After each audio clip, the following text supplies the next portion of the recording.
Hello, everyone, and welcome to the 19th session of our Leading Together series.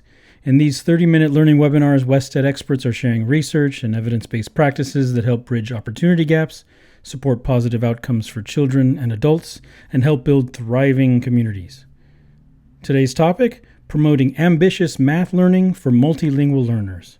Our featured speaker today is Dr. Haiwen Chu, Research Director for our English Learner and Migrant Education team at WestEd. Much of his work focuses on our Quality Teaching for English Learners initiative, which works to improve systems and expand teacher capacity. Thank you all very much for joining us. My name is Danny Torres. I'm Associate Director of Events and Digital Media for WestEd. I'll be your host. Now, before we move into the contents of today's webinar, I'd like to take a brief moment to introduce WestEd. As a nonpartisan research development and service agency, WestEd works to promote excellence, improve learning, and increase opportunity for children, youth, and adults. Our staff partner with policymakers, district leaders, school leaders, communities, and others, providing a broad range of tailored services, including research and evaluation, professional learning, technical assistance, and policy guidance.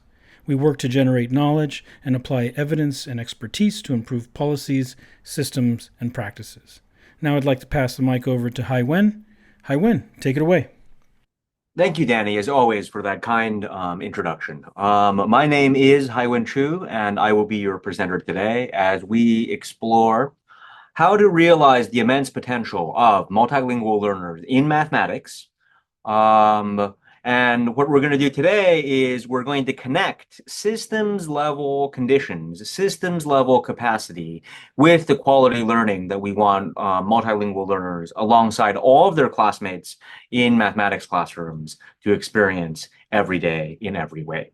And so this is an exciting topic because although we will begin with practice, we really are going to look at what needs to happen at the level of education systems in order for us to realize English learners, multilingual learners' immense potential. This is a future-oriented vision. And so we're going to begin this presentation with some framing around the urgency with regard to demographic and achievement trends. And then we're going to move very quickly into what ambitious practice, what ambitious and quality learning looks like and sounds like in the classroom in mathematics. This is a familiar theme that I've unpacked before.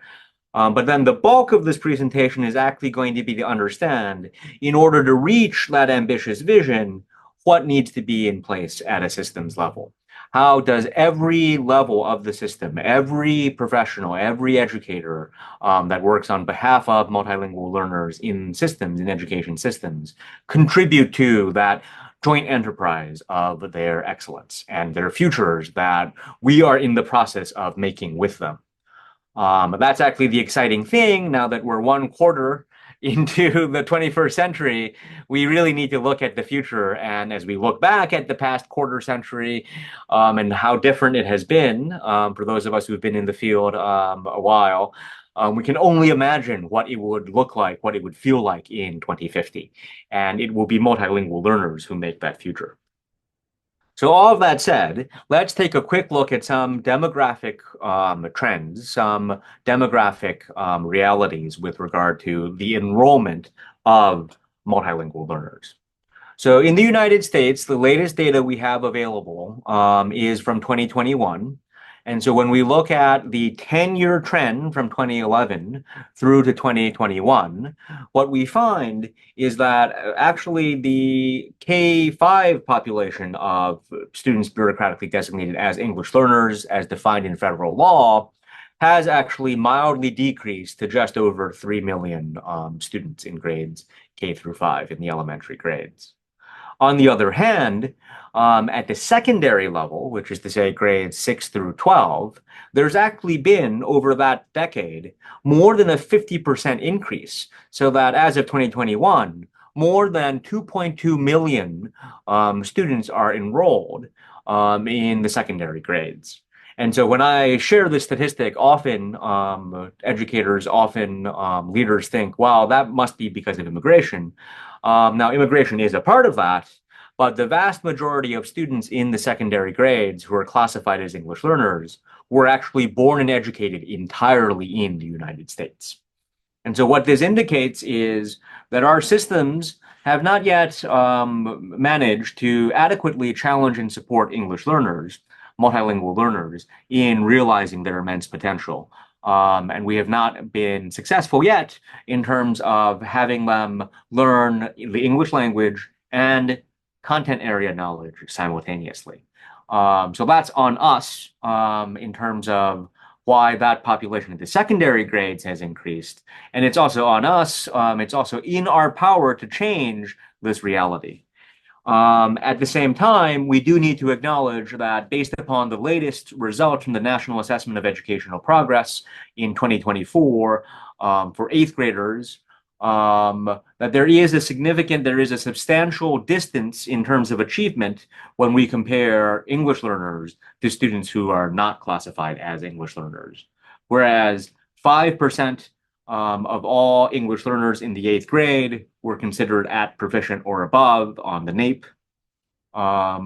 Closer to 30% of all non-English learners in the eighth grade were proficient or above in 2024.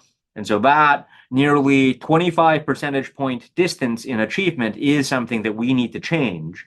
And the way that we're going to change it is by transforming classroom learning experiences, classroom learning opportunities that we offer multilingual students alongside all of their classmates. And so that's the main theme of this presentation. We need to understand what are the systems level conditions that then enable the kinds of quality learning that we want to have multilingual learners alongside all of their classmates experience every day and in every way. So on this slide, I'm showing you the complexity and the amount of factors that we need to take into account. And so in this presentation, we're going to start with a vision of what does quality learning look like and sound like for multilingual learners. We're going to unpack that. That's on the right-hand side of the screen. And we're going to unpack each of those bullet points. And then we're going to begin to understand that that's a consequence of systems being in place to empower and enable educators to realize the potential of their students in mathematics. And so Danny's going to drop into the chat a link where we have a wealth of resources. This content is largely based upon a WestEd Perspectives brief, which connects the characteristics of effective systems with the quality learning that it enables in the mathematics classroom. And so we're going to dive right in to this question of what is quality learning for multilingual learners. And so first and foremost is a question of access. Put quite simply, it is not possible to learn quality mathematics if you don't have access to deep, engaged learning. And so one of the unfortunate consequences of the way that systems have unfolded in this country has been often language is unfortunately viewed as a prerequisite for deep understanding, rather than as something that develops alongside well-constructed learning opportunities. And so the fundamental premise is multilingual learners deserve and require access to those quality learning opportunities. And it is actually through accessing the challenge that forces them to stretch, that challenges and supports them in growing, that they're going to simultaneously develop language and mathematical ideas simultaneously.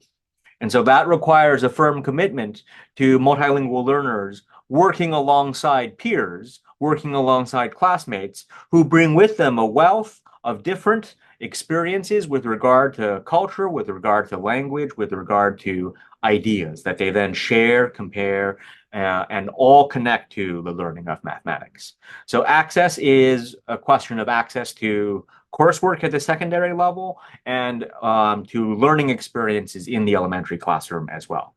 You basically have to be there in order to learn. But then let's take a look at what that learning looks like, because as technology advances in the United States and across the world, what we find is that which actually did require human beings to actually compute manually now is sort of at our fingertips. I'm fond of saying, when I was growing up, nobody told me that I'd have a supercomputer in my pocket that would enable me to basically calculate anything I wanted to.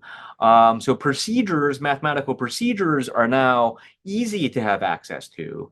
What is more challenging and what is ever more critical is the conceptual understanding of those mathematical procedures, of those arithmetical operations.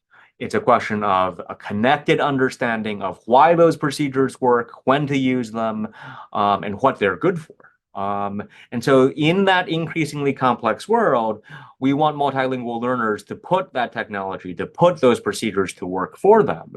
And that means that they need to engage in mathematical practices, because after all, it is through mathematical practices that new mathematics is created.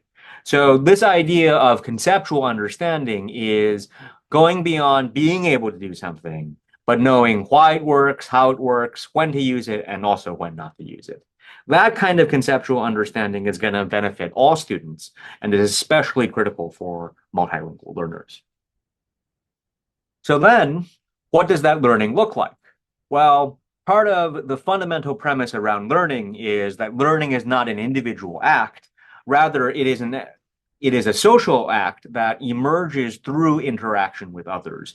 So learning occurs when multilingual learners are challenged and supported to participate, to engage in sustained talk and reciprocal interactions with their peers about the mathematics, because actually all adolescents, all children are quite capable of sustained and reciprocal interactions about something that they're interested in.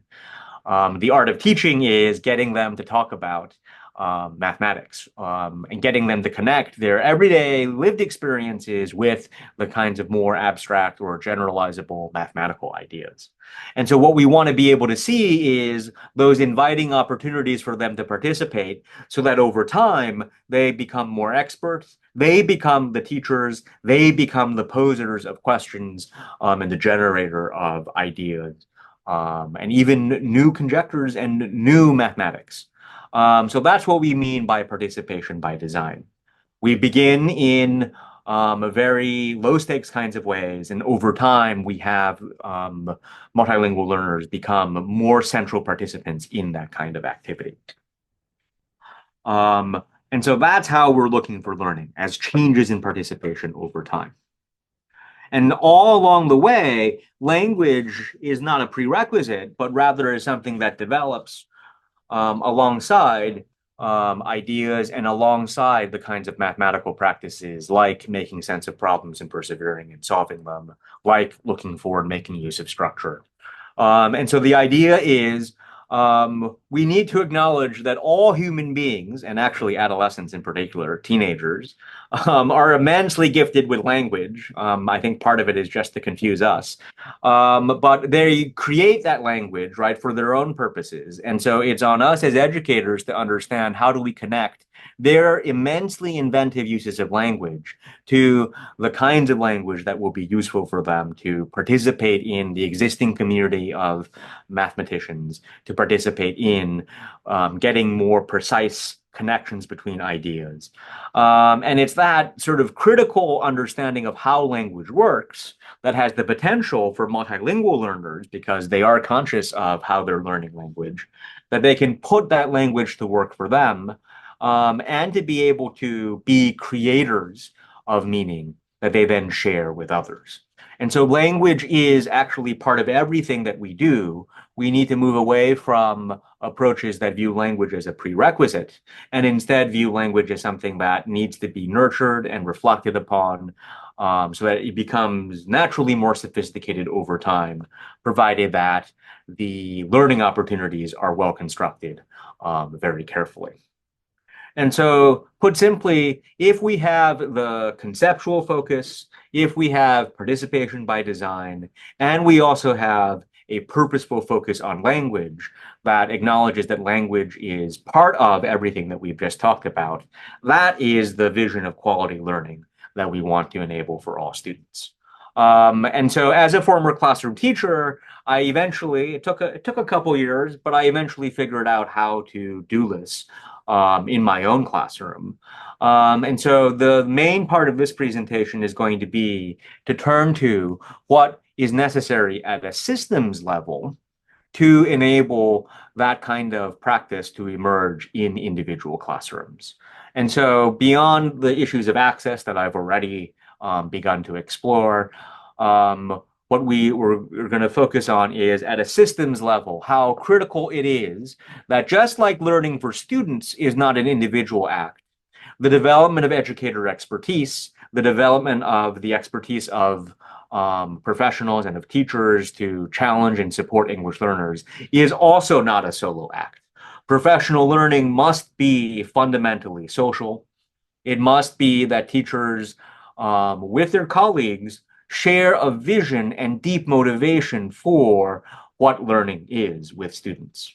Learning is not transmitting mathematics from the 20th century, because we're already more than halfway into the 21st. It really is offering students the competencies, the abilities, and the ways of approaching knowledge and doing things that will set them up for the future, a future that we cannot yet predict. And so in all of teacher professional learning, there need to be opportunities for teachers to reflect and to engage in reasoning, to understand what works for whom and why and under what conditions, and to be able to connect knowledge to practice. And that happens when there are these rich opportunities to collaborate. And so what we need to offer all educators is around this joint enterprise of offering multilingual learners quality opportunities in mathematics, we need to develop some mutual engagement around working together on the same lessons, the same activities alongside each other in order to, over time, develop a shared repertoire of processes, a shared repertoire of quality lessons, a shared repertoire of ways of engaging students through activity structures that enact this promise of conceptual focus, participation by design, and a purposeful language focus.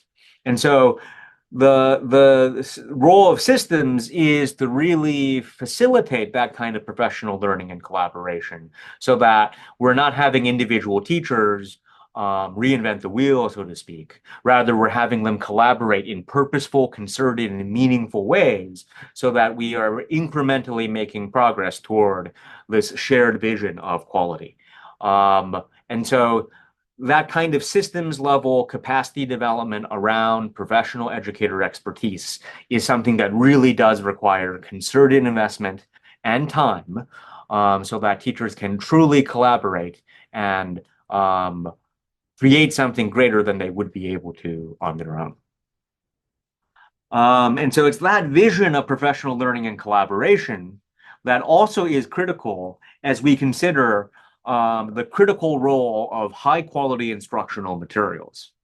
And so I've been in the field of mathematics education long enough that were I to name the curriculum that I used as a new teacher 20 plus years ago, I would probably be safe. But I'll not name names in terms of instructional materials because it's not about any particular brand or any particular set of materials. It really is a question of how are those instructional materials putting the needs and the assets of multilingual learners at the center so that they are foremost in efforts at implementation. And so in implementing high quality instructional materials, as many districts, many states, and many schools are doing across the country, one key message here is we need to not have multilingual learners be an afterthought, but really look at the potential of instructional materials to offer, once again, those three ideas that I mentioned at the beginning. That keen conceptual focus, opportunities to participate by design, and a purposeful focus on language that recognizes that language develops through activity. It is not a prerequisite for activity. So that's the lens that all instructional materials as they're being implemented need to be considered with, because the quality comes in the implementation. The quality comes in how teachers are intentionally scaffolding, how teachers are providing the both designed in and contingent supports that enable multilingual learners and all students to grapple with, to engage with academically challenging, academically demanding, and rigorous learning opportunities. So that's the lens that all of these instructional materials need to be viewed through. Is there adequate conceptual focus? Is there enough participation built in by design? And is language really something that is intentionally developed throughout rather than something that is viewed as a prerequisite that ends up denying multilingual learners opportunities to grapple? And so far, in terms of talking about systems, I've primarily focused on classroom learning experiences. I guess as a classroom teacher back in the day, that's what they paid me for. But as I look back on my own broad career and on the learning experiences of a lot of the students I've had over the years or worked with, I also sort of recognize that the classroom is not the only place where learning happens in mathematics.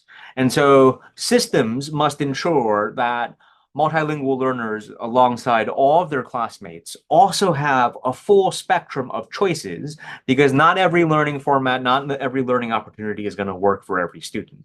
Rather, there needs to be a wide variety of quality learning opportunities that can extend beyond the classroom. They can happen before school, they can happen after school. They need to offer multilingual learners opportunities to apply what they've learned and to stretch their understanding. And so both those before and after school programs can be powerful. The summer can also be a powerful place for ambitious learning. In fact, I've spent a number of my summers working alongside multilingual learners in summer programs as they were really stretching their learning and really experiencing the kinds of quality learning opportunities that we've described here. What's critical there is we need to change the conversation in terms of summer learning being an opportunity for amplification and or acceleration rather than remediation. And so that forward-looking, that future-oriented perspective is going to be critical as we consider summer learning as yet another venue for students learning. And in much the same way, high quality tutoring. I know that in the beginning there was a large emphasis on high dosage tutoring, and I understand that this is valuable to have a lot of time in order to grapple with another interlocutor in order to focus on learning. But high quality tutoring is how I refer to this idea that we want tutoring not to be another form of telling, but really to be an opportunity for multilingual learners alongside other classmates who may need additional support to develop their ideas, to unpack and to explore it in ways that meet their needs and actually work in their zone of proximal development. So tutoring actually does offer a venue to realize the promise that Vygotsky offered us, which is this idea that in a one-on-one or in a sort of more intimate setting with adults and students, you can get this idea of the student being able to learn in interaction with others and actually being capable of doing more than that which they would be able to do independently or on their own. It's in that interaction with a tutor who is a more expert other that students then have the opportunity to stretch their understandings. That's what we mean by high quality tutoring. We don't mean remediation or repetition. We mean changing the script in terms of what they're being offered and how they're being challenged and supported to stretch their understandings in interaction with a highly qualified tutor. And so the way that you look for that is their growing agency over time, their growing sense of efficacy, and their ability to be increasingly independent and sophisticated in how they are thinking about, talking about, and using language in mathematics. And so somehow we have covered an immense amount of landscape. And each of these ideas actually could be the subject of its own webinar. And I wanted to summarize all of this in the form of this graphic. I want you to look at one key thing, which is on both sides of the graphic, access is still in the center, because access is critical to this vision that we have laid out. And then the other message is that which education leaders, that which systems put in place on the left-hand side in terms of effective systems and those elements are what enable the quality learning for multilingual learners across a variety of settings across the nation. And so Danny's going to drop in another link to that post, because we have actually unpacked each of these 8 elements further beyond the Westhead Perspectives brief. There are also additional blog posts for each of these elements. And so I'm going to stop sharing my screen as we transition. We might have a moment for questions. Yeah. You can. There are some questions in the chat that you might want to take a look at. So feel free to do that, and I'll share my screen. So for us, the question of high quality instructional materials, it comes back to these elements of conceptual focus, of participation by design, and of a purposeful language focus. Those are the criteria that we use. And so there are other frameworks out there, as someone asked in the Q&A. And as long as you have those 3 elements, they may call them by different names, but those are the elements that we look for. Because what we want is not the arrangement of ideas, we want the design of learning, right? So that's why I'm saying implementation matters, because no matter how good the materials are on paper, it's how they're implemented and how they invite and support multilingual learners that makes the difference in terms of the learning opportunities. Yeah. All right. Well, thank you, Haiwen, for another great session today. And thank you to all our participants for joining us. We really appreciate you being here. For those of you interested in learning more about our Quality Teaching for English Learners initiative at Wested, visit us online at qtel.wested.org. And feel free to reach out to Haiwen via email if you have any questions about the work that we discussed today. You can reach Haiwen at achu@wested.org. And there's still time to register for our upcoming Leading Together webinars. We're covering a range of topics, including STEM and artificial intelligence, and there's a lot more to come. During these webinars, we're sharing insights and evidence-based practices to improve teaching, leading, and learning. For more information about our Leading Together webinar series, visit us online at wested.org/leading-together-2025. And finally, you can sign up for Wested's email newsletter to receive updates. Subscribe online at wested.org/subscribe, or you can scan the QR code displayed on the screen here. You can also follow us on LinkedIn and Blue Sky. With that, thank you all very, very much. We'll see you next time.